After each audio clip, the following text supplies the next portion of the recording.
Up next on the Met Report, feeling stressed this semester? No worries, there's a way to help you unwind. Homecoming week is coming to an end. We show you how our Roadrunners stomped the yard. Oh, say, can you see? But hopefully you didn't hear Fergie's national anthem performance. I have the latest on this viral vid. Later on in sports, we tell you the story of a new student athlete here at MSU Denver.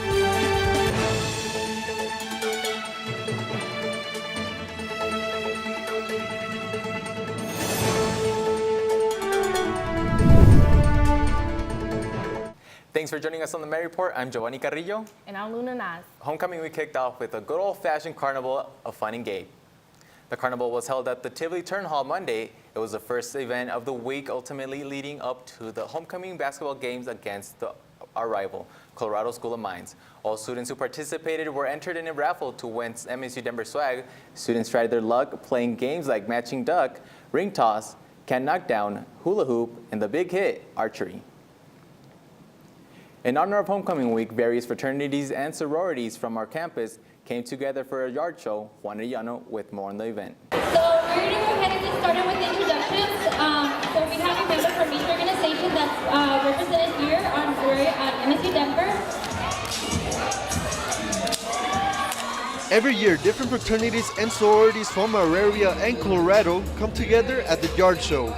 Various organizations use this event to present themselves to the student body. It's kind of our first yard show as a chapter, our first opportunity to show our face out there, let everyone know that we're here, and just kind of get to enjoying the culture and just enjoying everything. For all the students that don't know what this event is about, Edwin Garcia tells us more. Yeah, so essentially a yard show is where every organization gets to come together and kind of show more of who they are, what they represent, and just kind of have a face out there with the rest of the Greek communities, and then we create connections and bonds with all that stuff as well. With these dance routines and choreographies that they practice for weeks, the different organizations lit up the Tivoli Turn Hall dance floor.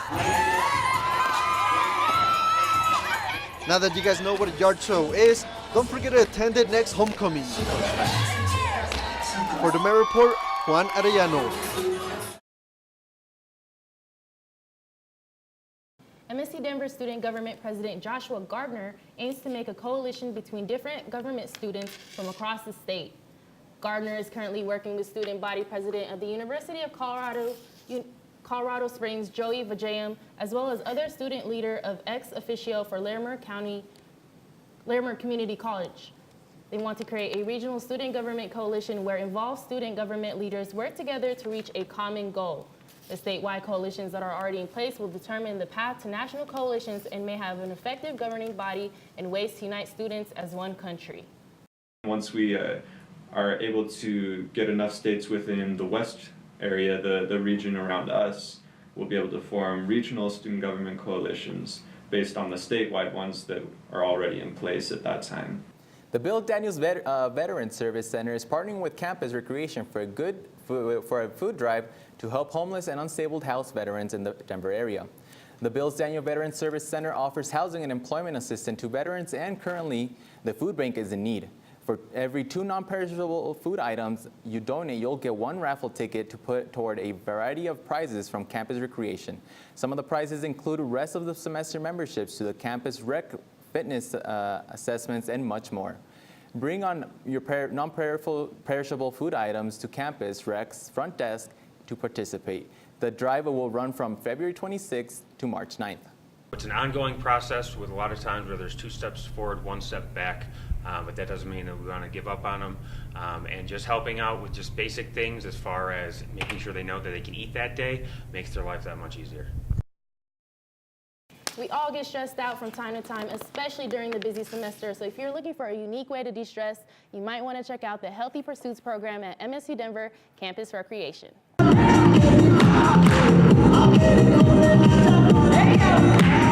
The Healthy Pursuits program at the Auraria Rec Center is a great way for MSU Denver students and faculty to stay in shape during the semester. The Healthy Pursuits program is collaborative between the Health Center and Campus Recreation. It's a collaboration of a bunch of different group fitness classes that people may think that they necessarily haven't tried yet and may not want to try, but we're trying to urge students as it's free for them to try. And so mind body classes and group fitness classes, the mind body are free for the community members, and community meaning students and their loved ones or their family members, and then the group fitness classes are just for the students, faculty, and staff who have current memberships.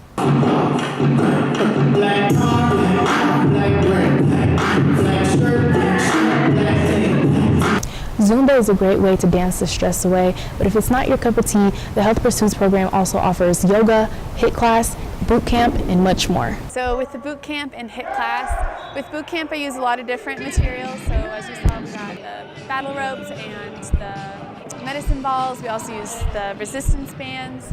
And so I usually try to throw in one of those fun tools. Nice push-ups. It's a great way to just kind of break up your day. I always recommend, once you get into your schedule, it's really good to take one of our group fitness class schedules and kind of piece in the classes that you're able to attend. That way it not only makes your day go faster, but you're getting a good workout in between classes, and it may help you improve in your classes as well.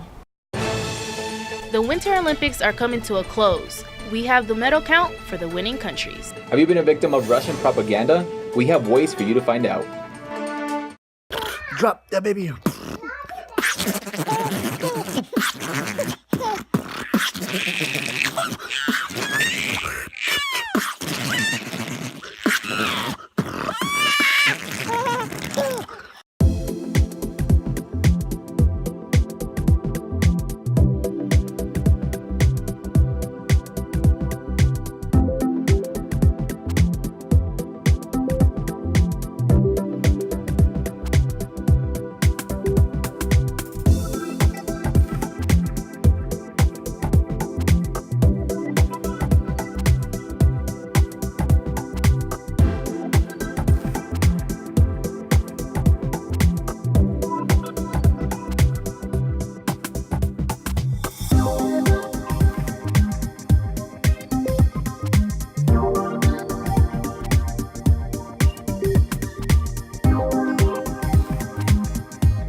EMET Radio on mymetmedia.com. This morning, many residents from Jefferson County were woken up by gunshots. According to Fox 31 News, deputies received multiple calls by people stating that they were hearing gunshots around 6 in the morning. Although these allegations haven't been confirmed, the police are urging people to stay home and placed multiple schools under lockdown while they search for the suspect. The Olympics are coming to a close, but they aren't slowing down and they are still making history. The USA women's ice hockey team won their first Olympic gold medal in 20 years on Wednesday, dating back to 1998 in Nagano, Japan. The entire match was neck and neck until the penalty shootout. Jocelyn Lamoureux-Davidson scored the winning shot and celebrated with her teammates. The current totals for medal across all countries are 35 for Norway, 13 of which are gold. Germany is behind by 10 medals, but matching Norway with 13 gold. Canada has a total of 24 medals and just 9 gold, and the USA is trailing behind by 3 total medals. Record-breaking temperatures, droughts, and severe hurricanes within the last year might have you all wondering what's going on with our climate and how is the government planning to deal with it. In June 2017, President Donald Trump announced his decision to withdraw the United States from the Paris Climate Agreement, an international plan to help control and mitigate greenhouse gas emissions over the entire planet, believing that this agreement would impose harsh economic restrictions to the people of the United States. Are we going to move away and reduce carbon? Yes, that's going to happen, and I'm confident it's going to happen in 50 years. Is it going to happen soon enough? That's another question. There's controversy in the air. The Oscar favorite, The Shape of Water, has been accused of copying from a play written in the 1960s. The family of the late Paul Zindel, the playwright for the Let Us Hear You Whisper, is suing for Fox Searchlight Studio along with the director Guillermo del Toro for plagiarizing. According to the lawyer representing the case, there are over 60 similarities between the two works. After this was brought to the attention of the Netherlands Film Academy, they concluded that there was no connection between them. With the 2018 elections coming up and the impending threat of foreign meddling, we decided to take a look at the Russian election interference campaign. Nowadays, everyone uses social media pretty much everywhere, whether it's by phone, computer, or both. Since the 2016 election, the United States intelligence community has been sounding the alarm against Russian election interference through social media. In a recent report from the Office of the Director of National Intelligence, the CIA, FBI, and NSA have all concluded that Russian agents engaged in a massive campaign to influence the American electoral process and influence public opinion. Contrary to popular belief, this effort was not aimed solely at Republicans or conservatives. This was a disinformation campaign designed to affect people from every political background. The main goals, according to the Director of National Intelligence Office report, was to undermine the U.S.-led democratic order and convince the public to distrust long-standing American institutions. In fact, some of the very institutions warning and currently calling on Americans to resist this effort are some of the very same being discredited by this campaign. So far, resistance against this effort have included Hamilton 68, an organization tracking known Russian influences in real time, Facebook's new Help Center option to see if users have interacted with known Russian interference, and a recent report by the Office of the Director of National Intelligence declassifying their assessment of Russia's campaign. We spoke to students on campus about their 2016 social media experiences. I mean, I didn't follow some pretty annoying people, I think, which in retrospect, I was like, wow, I totally like was part of that. A lot more people talking about how they wanted to move. Yeah. Actually, it was pretty bad. I don't know. It was there was I saw friends saying things on Facebook that I didn't expect them to say, and you just see people taking sides, extremists, like left or right, either way. For the time being, it looks like social media users are going to have to watch their backs. For the Met Report, this is Greg Gonzalez. Recently, CNN published an article on how to stay healthy and full throughout the work week. The key to a filling snack that won't ruin your appetite is keeping the snack light but nutritious. Snacks that have high protein and fiber content will keep you from going hungry fast, like almonds, roasted chickpeas, or yogurt. Make sure it has healthy fats and low saturated fats, as those can make you feel sluggish after a bit. Avocados are a great example of this. Portion control is also a huge part of snacking, as it can become a meal if it's not moderated. So put down those chips and look for a healthier option to stay fuller longer.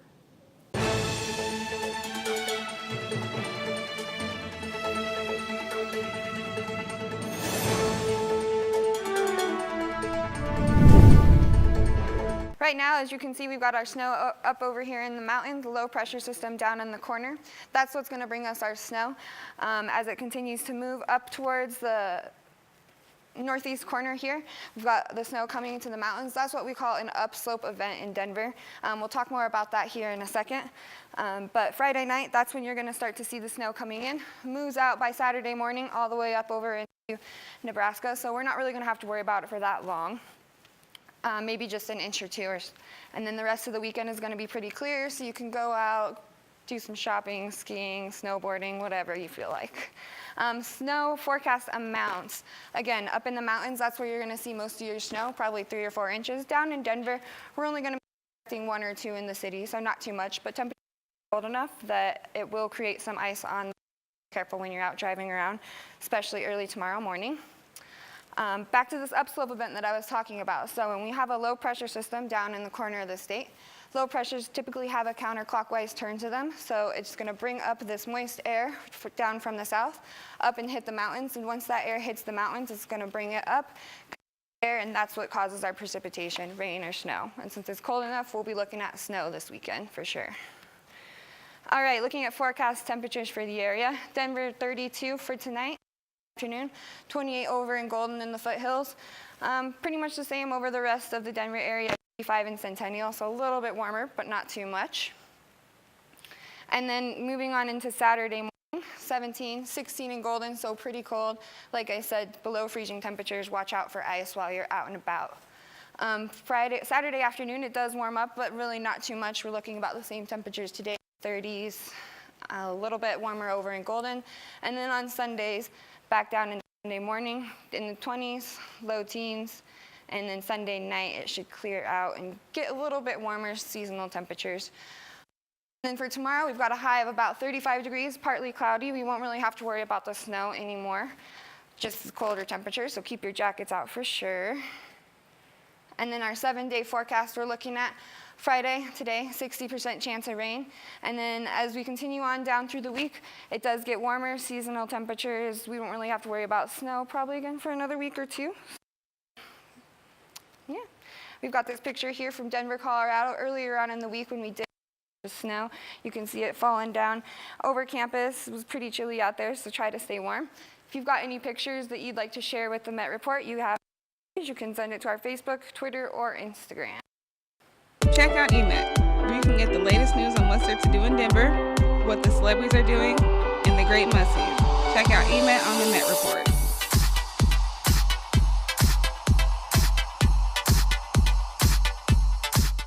At Metropolitan State University at Denver, our mission is to provide high-quality, accessible education that prepares our students for successful careers, postgraduate education, and lifelong learning in a global and technological society. Our values of diversity, access, and community help us provide opportunities for our students from all over the globe. In fact, we've just been named a diversity champion by Insight into Diversity magazine for 2016. Because at MSU Denver, we believe in transforming lives. Drop that baby.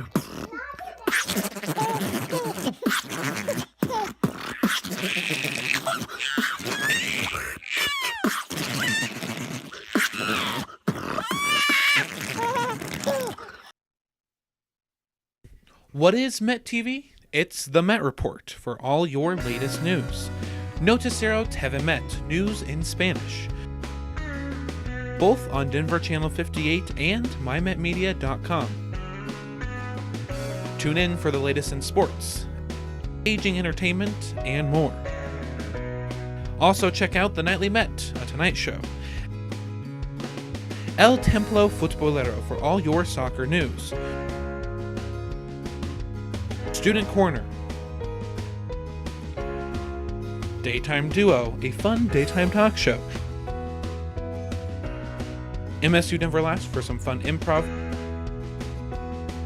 And Otra Onda, entertainment in Spanish.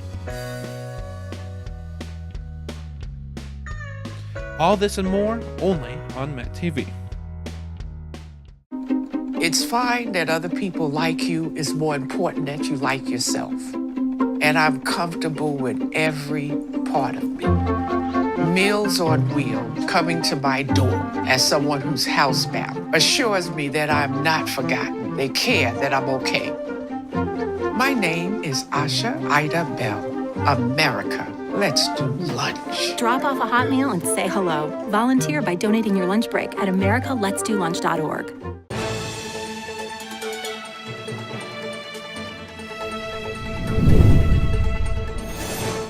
Welcome to EMET. I'm Emma Dickson. This week has been beyond freezing. Like literally, I've been trapped in my house all week on the verge of frostbite.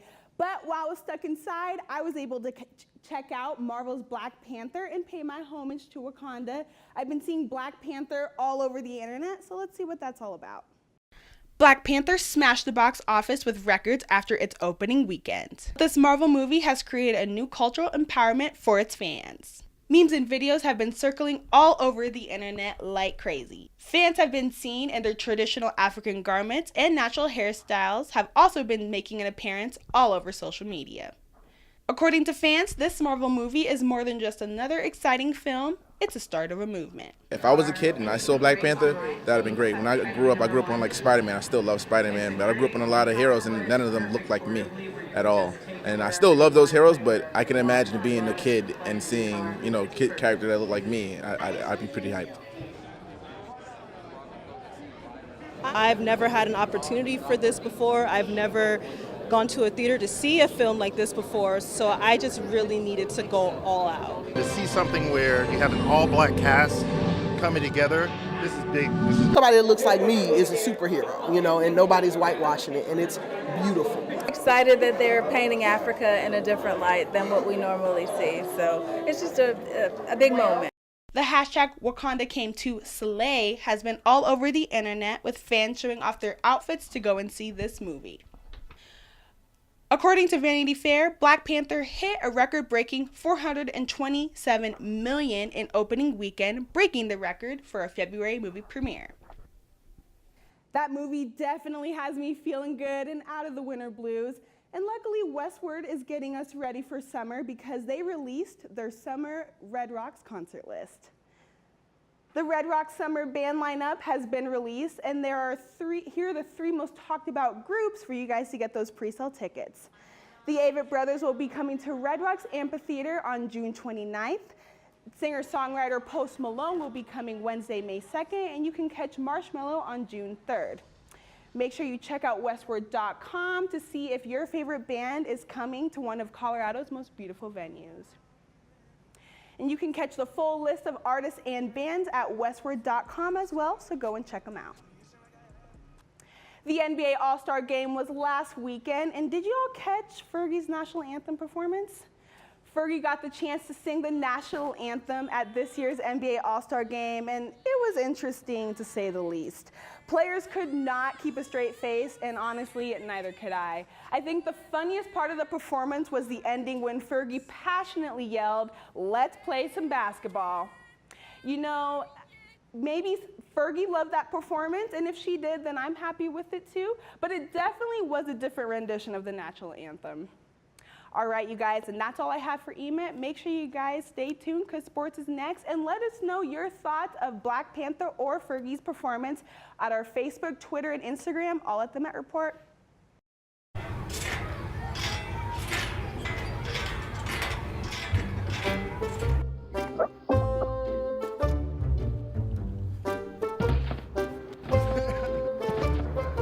Ballerina.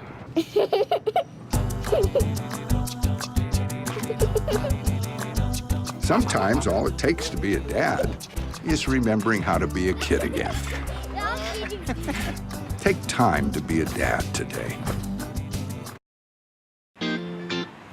Swimming is a fun, enjoyable activity, but it can also be very dangerous if you don't know how to do life-saving skills. And so that's what swimming lessons is. It can be that extra protection against the threats of water.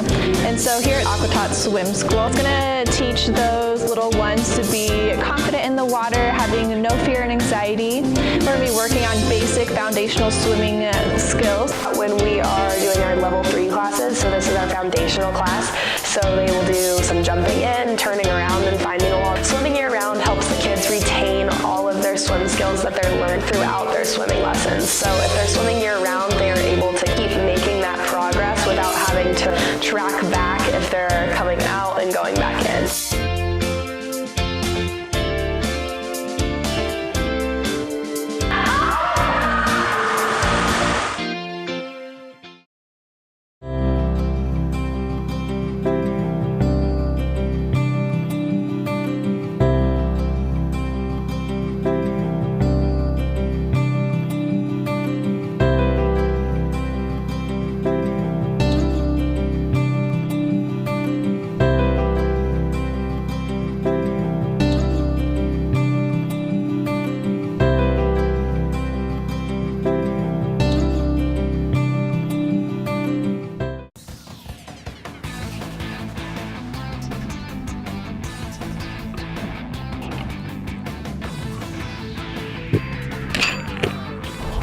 I'm Juan Arellano, and this is the Templo Futbolero.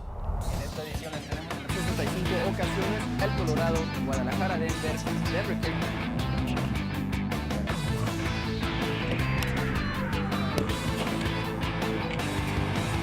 My name is Javi Sariano, and this is El Templo Futbolero.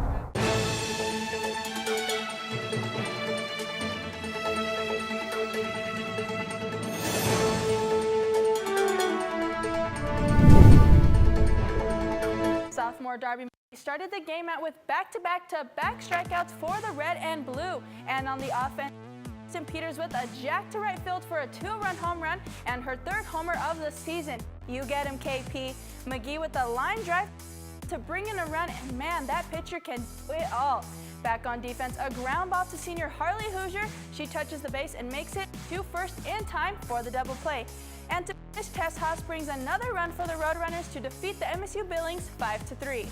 She was aggressive and attacking, and that's kind of what we've been asking for, kind of have that presence and go after the hitters. She's got the stuff to do that, and she's got kind of just that enough velocity where she can sneak it by people when she's attacking like that. So I was happy with Darby. I think she took a nice step today versus maybe some of her previous games last weekend. Let's not forget about the baseball team who got a couple doubles over the weekend. Javi Vega pitched a gem for the Roadrunners on Friday and hits you with a boom, you're out to the runner on first. Then Sean Kennedy gets the inside pitch and pulls it deep to right field for the home run. The play is completed after the Cougars tied up 1-1 in the 3rd. And man, Kennedy's bat was on fire as he lays it in the outfield for an RBI, and he's also able to help out his team defensively with the catch in left field. MSU Denver defeats Sioux Falls 5-2. And I know soccer isn't in season yet. National Signing Day earlier this month, and our women's soccer team got a new player at Westminster High School. Check it out. For a game that turned into a passion. Soccer has always been a big part of my life. I think the reason I dedicate so much time to it is because I truly love the sport. That same passion has led Miriam Caballero to play soccer for 14 years. I think I started playing soccer at such a young age because my dad played. So I saw him and I wanted to be like him and play the sport that he likes so much. And in just 3 months, she will graduate from Westminster High School and continue her career at MSU Denver. Watched her play in May at a tournament out here in Colorado, and immediately athleticism, sharpness on the ball. She just had a really great presence on the field. February 7th was National Signing Day, and that was when Medium officially became a Roadrunner. I woke up super excited and I was just really happy, and I had this feeling of accomplishment after signing. In terms of just recruiting players in general, Miriam fits that mold, and in our whole class, it's athletically really strong. Committing to play in downtown Denver, the midfielder also added to an NCAA statistic. It's very humbling, and it sort of serves as inspiration to keep working harder. For the Met Report, Celeste Zubia. And that's all the time we have this week on the Met Report. Don't forget to tune in every Friday on Campus Channel 20 and Comcast Channel 58. Be sure to check us out on Facebook, Twitter, and at mymetmedia.com.